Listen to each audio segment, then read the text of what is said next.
Hi, how are you? For those who don't know me, I'm Allison, also known as the Uplifter. Listen, I'm a triple negative breast cancer survivor, and I'm very proud to be standing here talking to you. Now, today I want to talk about a special person. I'm not going to tell you who she is. It's a woman. I'm not going to tell you who she is till probably the end or maybe towards the end of that part of the story. So there's this lady that I know. You know, I sat back and I thought about it hard, and I said, you know what? This lady's the strongest lady that I know. And the reason why I thought that way is I looked at her and I said, there's nobody else in her family that has cancer. So she didn't know what to expect or anything about it. Yet she went for the ride and she successfully completed all her treatment, and she's doing amazing.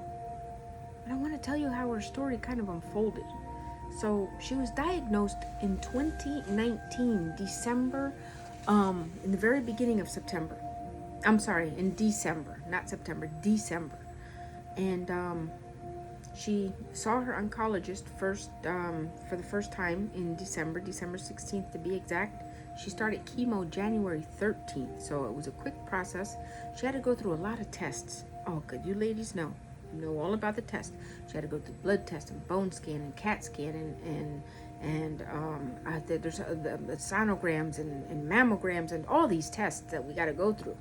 And she had to go through them all, and she went through them. She started her treatment. She got neutropenia on her first week, her first treatment, day number 8, and that's typically exactly when it comes out, day number 8. She got neutropenia fever. She was hospitalized for a week, but she pulled through. She noticed that it was a very delicate time in her life, but she pulled through. Missed the chemo, and then she had to delay it a week. And then she went on and she successfully completed her chemotherapy with flying colors. After that, her side effects were minimum, she told me. Minimal. Yeah. Anyway, so she started to realize all those times when she was doing chemo and she was terrified in that chemo chair. She told me she was terrified until she learned to let go and let God. She was scared. She didn't know what to do. She didn't know how her body was going to react to the very first treatment. She was terrified. She was scared that her body was going to reject it. But she didn't. She got through it. She was scared on the second treatment, on her third treatment, on her fourth treatment. But she started building her faith on the fifth treatment and through on. And her faith grew stronger. So did her will. And so did her body. She kept faith very strong, and she kept a positive outlook. So it was time for surgery. She told the doctors, I'm confiding in you because Jesus is going to work through you. She went through surgery fine. Hardly no scarring. Went beautiful. She was able to go back to work the second day after surgery. She got it on Friday, Saturday, Sunday, and Monday she was back to work. So the third day. It was like, wow. Then she went for her radiation. She said that was a breeze. And she began to discover who she is and who she needs to be and what her purpose was of getting cancer. Now, some of you are like, yeah, okay, who is this person? Well, this person is a special person. As a matter of fact, I love this person. I love this person probably more than anybody in the world, and my heart loves my children and my grandchildren. But that person happens to be me. Some of you know, but for those who didn't and who don't, you don't now. Okay? And this could be you. And the reason why I say this could be you is let go and let God. Jesus loves you. And he wants us to rely on him. He does. He gives, but he wants you to come to him. And that's what I did. I went to him and I confided in him. And I walked that journey confidently, knowing that I put my scariest moment in the hands of the Lord, the most powerful spiritual being that we know on earth, to take care of something as serious as this. I let go and I let God. And the journey, it wasn't so easy, but it wasn't hard either, because I knew that I had a purpose in life, and I knew I wanted to be here, and I knew I did not want to be defeated by the devil, and I knew that I'm strong enough to beat this beast that doesn't need to be in my body, and it doesn't need to be in your body either. Listen, walk in confidence. Don't think that you look horrible because you're bald.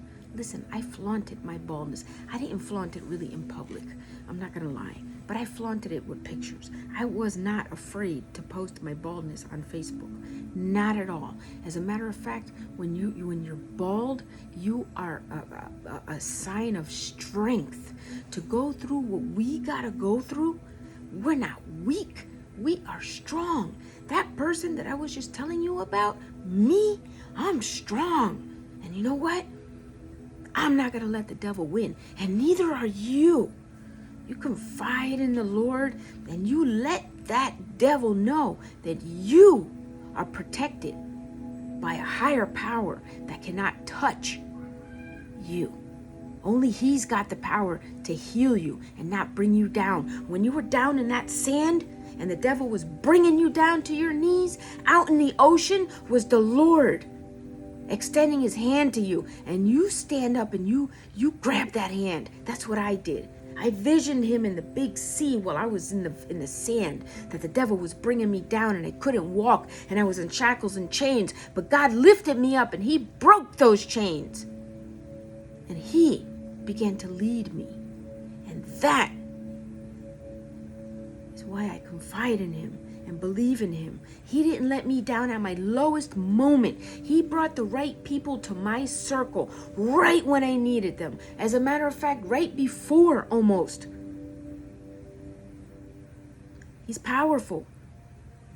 Allow him in you. Allow him around you. Allow him to take this burden off of you and walk in confidence. When you walk through those chemo halls, when you walk in the hall, wherever you're going to get your treatment, look to the left and look to the right. You see different cancer patients. You look at them and you say, you're going to be healed.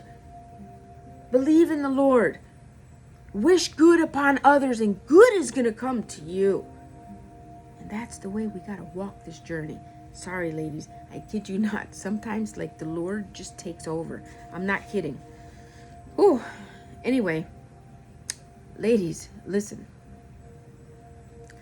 Hang in there. I know your days are tough. I know some days you got better ones, and some days you got just really rough ones, and you wish you could just crawl under a rock and hide and not come out and not be seen and not be heard. That's not the case. You're here. There's going to be bad moments in days, but your days are not going to be completely shattered. There's going to be good moments. There's going to be a little bit of laughter. Maybe there's sadness, but there's going to be a little bit of laughter. There's going to be a little bit of caring. There's going to be a little bit of uplifting. There's going to be a little bit of sadness. And yes, I mean, unfortunately, that's life. And when you're going down through this journey, so many emotions come through our head. I mean, listen, I'm out of treatment, and don't think for one moment that I don't have those bad moments, because I sure as shootin' do. And, you know, sometimes I look at my grandkids and I'm like, I really hope I'm here for them. It's like, that's what we're living for. Though I believe it, and in my heart, the devil's not gonna win. But in reality, we don't know. So we gotta learn to live life and embrace it now. Enjoy the moment now. You're going through a hard time, but find time to enjoy and embrace that you're even able to do it. Some people can't. Embrace that you can. Embrace all that you can do. And don't let the can't do get you down. You'll get there. Ladies, listen. Hold on to your faith. Hold on to hope. Believe in yourself. believe in the Lord, believe in that you will be cancer free and you will get through this. And when you do, you're going to live life again. So I pray for you, and I pray for all the cancer patients around the world, and I pray for myself.